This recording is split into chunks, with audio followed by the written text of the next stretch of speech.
Religious leaders sexually exploiting women. This is a topic which is a taboo, unfortunately, in many Muslim communities, but it's one that does exist.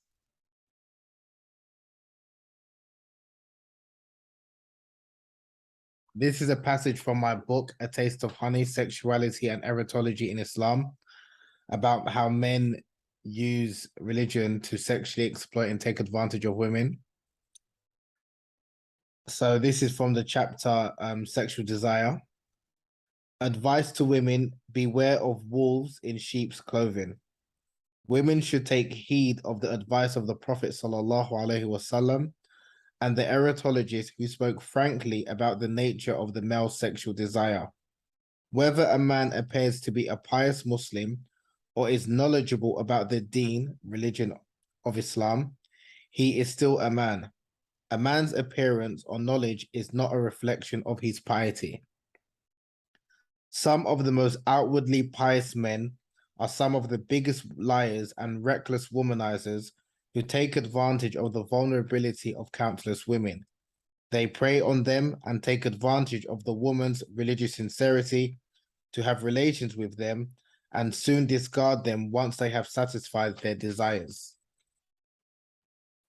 This is a shameful practice and not in keeping with Islam, but is a reality which unfortunately does happen in some Muslim communities. It must be stressed that this is not the case for most men of religion, but there are most definitely a number of outwardly pious and knowledgeable religious men who behave in this manner.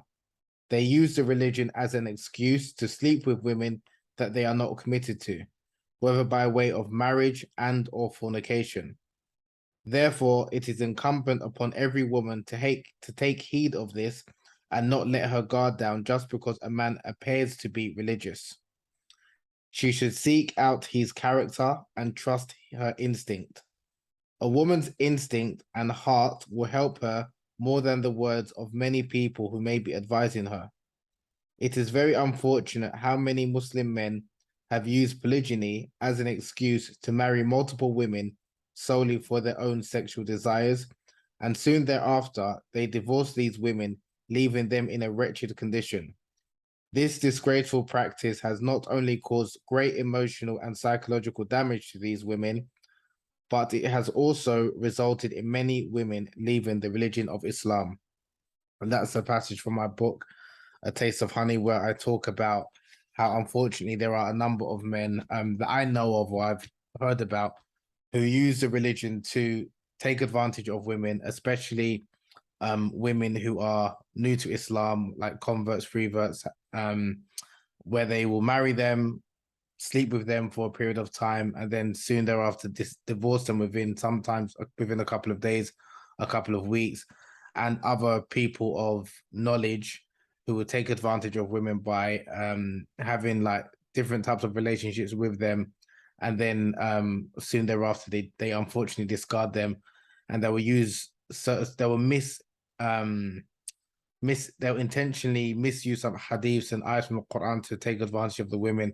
And it is something that unfortunately I've heard and I'm aware of that is quite prevalent in a number of Muslim communities, both not only when I was here in the UK, but also for my travels to the US as well as in Egypt. So it's just something that I think Muslim women especially need to kind of be aware of, that first and foremost that our priority should be with Allah subhanahu wa ta'ala, and realizing that men, just because someone may have a long beard or speaks Arabic well or has studied at a certain institute, to not let her guard down and feel that this person, is like a prophet or someone that doesn't commit sin or cannot commit sin. He's still a man. I'm not saying every Muslim man, especially if they're religious or a teacher, is going to be doing these deviant things. I'm not saying that at all and take advantage of women, but it is unfortunately more common than some people may realize. So